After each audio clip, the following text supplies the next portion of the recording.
I'd like to talk to you a little bit about the Alliance programs and how we are trying to leverage the unique resources that are available in the Pacific Northwest in order to improve treatments for our patients.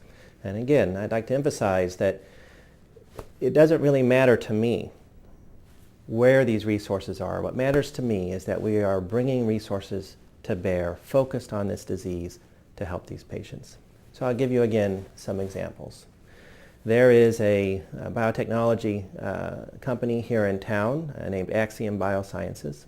They have a technology which is unique in the world. It is a linear accelerator attached to a mass spectroscopy. This combination is only available at Lawrence Livermore for government physics type nuclear projects.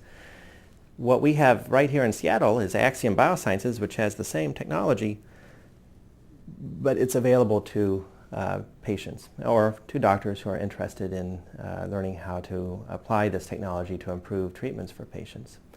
So as soon as we found out about that, those of us who care about patients with brain cancer immediately went to Axiom and said, let's do a project that will allow us to use this technology to understand this disease better and provide better care for patients.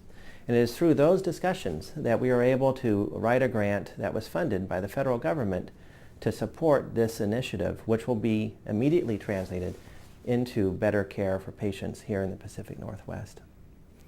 There are other examples of where we've gone out and tried to leverage technologies that exist in our community.